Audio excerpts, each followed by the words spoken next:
Hola, soy Esther y estoy cursando un doctorado en estudios culturales. Hoy les voy a platicar sobre mi lectura de Calibán y la Bruja, Mujeres, Cuerpo y Acumulación Primitiva, como parte de mi asignatura de Biopolítica, Sexualidad y Producción.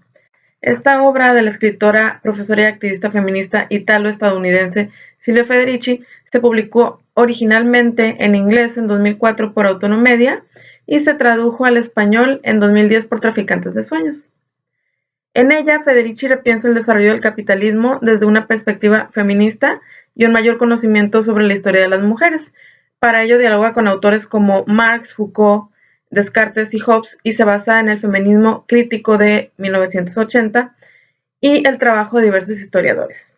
Una influencia determinante para este libro fueron los 3 años que Federici trabajó en Nigeria entre 1984 y 1986 y fue tras su establecimiento en Estados Unidos que su redacción de inicio. Su título está inspirado en un par de personajes de La Tempestad de Shakespeare, Calibán, que aquí simboliza al proletariado mundial, y su madre, la bruja, que encarna a múltiples sujetos femeninos como la hereje, la curandera o la esposa desobediente. En esta ocasión me voy a enfocar en la introducción en los primeros 3 capítulos. Lo que Federici hace en esta parte es describir y analizar el periodo en que se gesta la casa de brujas y los factores que dan pie a que ésta se desarrolle. Es posible decir que el trabajo de Federici tiene una mirada interseccional, pues en este explica cómo la construcción de la clase, el género y la raza se pusieron al servicio de la acumulación capitalista. Aunque el texto es extenso y rico, son básicamente dos los conceptos que lo protagonizan, el de acumulación primitiva y el de cuerpo. Respecto al primero, Federici parte de Marx, pero se distancia en dos aspectos. Primero, porque le parece insuficiente explicar el origen del capitalismo solo desde la perspectiva masculina, por lo que lo completa examinando el papel de las mujeres.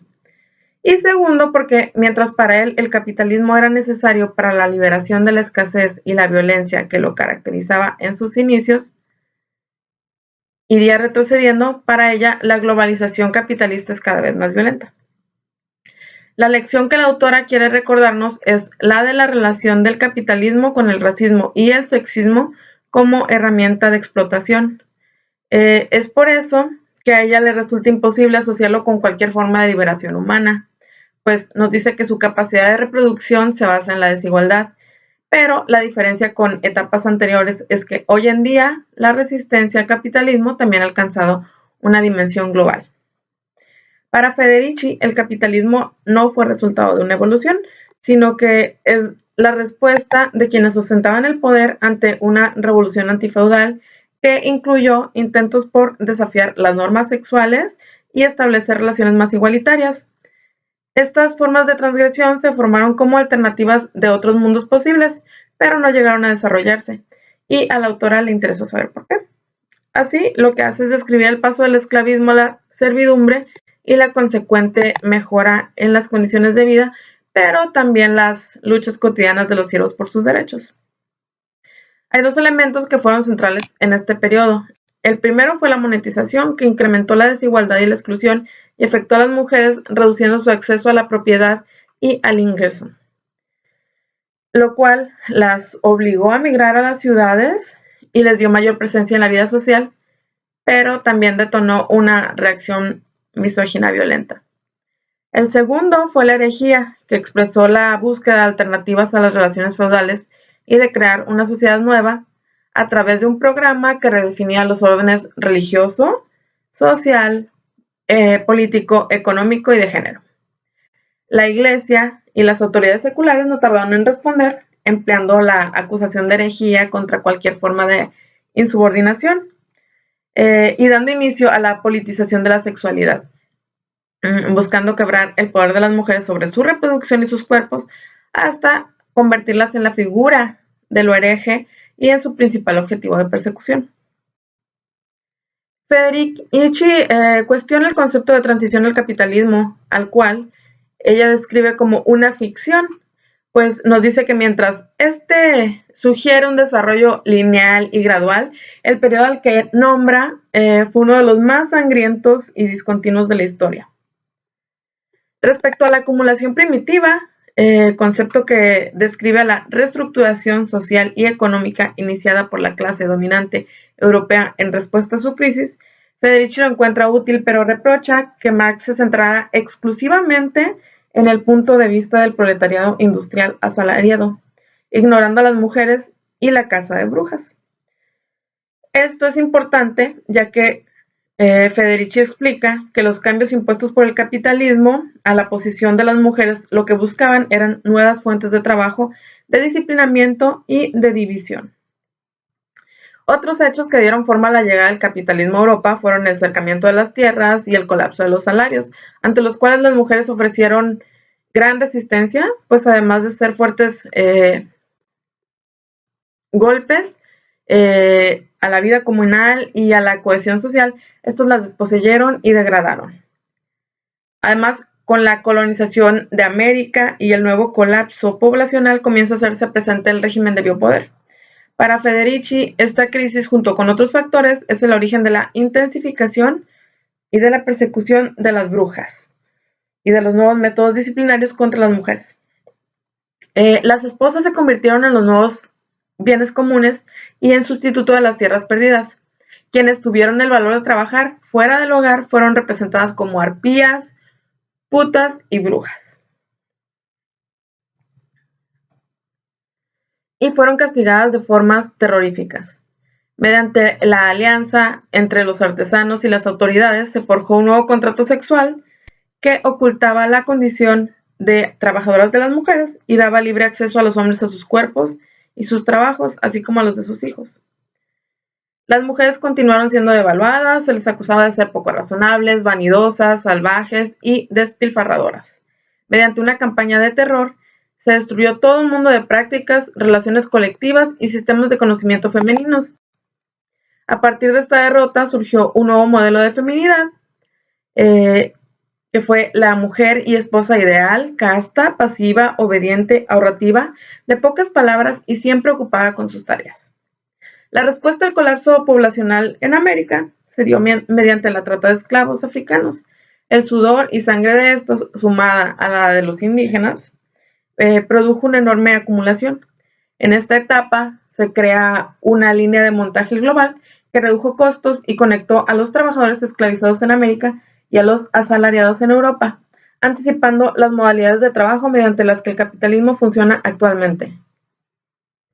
Con la institucionalización de la esclavitud, las mujeres blancas que se atrevían a unirse con esclavos negros sufrían importantes condenas. Estas relaciones eran demonizadas, ya que mientras la caza de brujas en Europa casi llegaba a su fin, en las colonias inglesas estos tabús eran revividos. En las colonias españolas se puso en funcionamiento una jerarquía y segregación racial, aunque fue solamente parcialmente exitosa. Durante la época de trata se dio una aparente igualdad entre esclavas y esclavos, pues ambos eran sometidos a la misma explotación, pero esto nunca fue así. A ellas se les daba menos comida, eran vulnerables a los ataques sexuales y recibían castigos más crueles.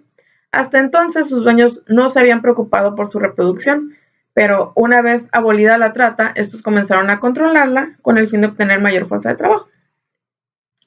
En algunos casos esto implicó mejoras y en algunos contextos las mujeres rechazaron la victimización, como en el Caribe, donde algunas esclavas podían usar su tiempo en otras actividades económicas. La relación de estas con las proletarias blancas fue por momentos hostil, pero también llegaron a colaborar entre sí para evadir las leyes creadas por las autoridades coloniales y tuvieron un impacto decisivo en su cultura y costumbres. Federici termina su segundo capítulo señalando que la acumulación primitiva ha sido sobre todo una acumulación de diferencias, desigualdades, jerarquías y visiones que ha separado a los trabajadores entre sí e incluso de ellos mismos. Sin embargo, este ejemplo puede proveer un poco de esperanza. En su tercer capítulo, Federici describe el proceso de disciplinamiento del cuerpo por parte de la Iglesia y el Estado, cuyo fin era transformar las potencias del individuo en fuerza de trabajo. Nos dice que el odio de algunos proletarios hacia el trabajo asalariado era tan grande que preferían arriesgarse a la muerte que aceptarlo. La respuesta de la burguesía fue construir un verdadero régimen de terror. En el debate de la época hubo dos corrientes principales, el teísmo cartesiano y el materialismo hobbesiano. Para Descartes, el cuerpo era materia bruta divorciada de cualquier racionalidad, que podía ser sujetada a voluntad por la cabeza pensante. Es decir, entre la mente y el cuerpo había una relación de amo y esclavo. El dualismo cartesiano otorgó al sistema capitalista su justificación mediante el concepto de autocontrol, que presuponía que cada uno es propietario de sí mismo y no requiere de coerción externa. Hobbes, por su parte, rechazaba que la voluntad humana pudiera librarse del determinismo corpóreo e instintivo, por lo que no había otra posibilidad que dejar el mando y la disciplina al Estado. En la transformación del concepto de persona, el individuo comenzó a disociarse cada vez más de su cuerpo, que se convirtió en un objeto de observación constante e incluso un enemigo que inspiraba miedo y repugnancia. Para la clase media, el disgusto provenía de los aspectos no productivos del cuerpo, a los que había que combatir, subyugar y exorcizar. Para Federici, este deseo de colonización refleja el intento por conquistar al proletariado, al gran Calibán de la época. Calibán y la bruja es un libro que nos deleita por su rica narrativa y la atención al detalle. Incluso las notas al pie se vuelven todo otro mundo que explorar, pero también es un texto un tanto difícil de leer por la indignación que puede provocarnos, todas las artimañas empleadas por unos cuantos que buscan beneficiarse de la maquinaria capitalista, explotando a gran parte de la humanidad. Aunque esta parte del trabajo se refiere principalmente a Europa, y la inspiración para realizarlo fue su experiencia en Nigeria, Calibán y la bruja es un texto que tiene una enorme utilidad para la producción de conocimientos situados sobre fenómenos actuales que se desarrollan en América Latina. Uno de estos temas es el de la violencia obstétrica y el de la experiencia de la maternidad en general, puesto que, aunque apenas comienza a tomar visibilidad a nivel mundial hace una década, la violencia obstétrica se puede considerar una violencia cuyas raíces tienen una larga data, que se remonta a la época descrita por Federici, cuando se margina a la partera y los médicos hombres se convierten en los protagonistas del parto, reduciendo a las mujeres a cumplir un papel pasivo. Los úteros se convirtieron, entonces, en territorio político controlado por los hombres y el Estado para servir a la acumulación capitalista. Al respecto de estos temas, es posible encontrar un par de trabajos que emplean a Federici como parte de su marco teórico. El primero es La violencia obstétrica, propuesta conceptual a partir de la experiencia costarricense de Gabriela Arguedas, y el segundo, De la palabra a la carne, cuerpo femenino y maternidad, de Tatiana García, de los cuales les voy a dejar el enlace aquí abajo del video. Hay muchas otras áreas en las que se aplica la propuesta de esta autora, pero por razones de tiempo pues no es posible mencionarlos. Quiero mencionar por último que la autora tiene un libro más reciente que se llama Revolución en Punto Cero, Trabajo Doméstico, Reproducción y Luchas Feministas, que Traficantes de Sueños puso disponible en 2013, en el cual Federici toca algunos temas relacionados con Calibán y la bruja. Aquí también les voy a dejar abajo la dirección desde la que pueden descargarlos. Y bueno, pues ahora sí me despido y los invito a verme a mí y a Noam en nuestro próximo video. Hasta pronto.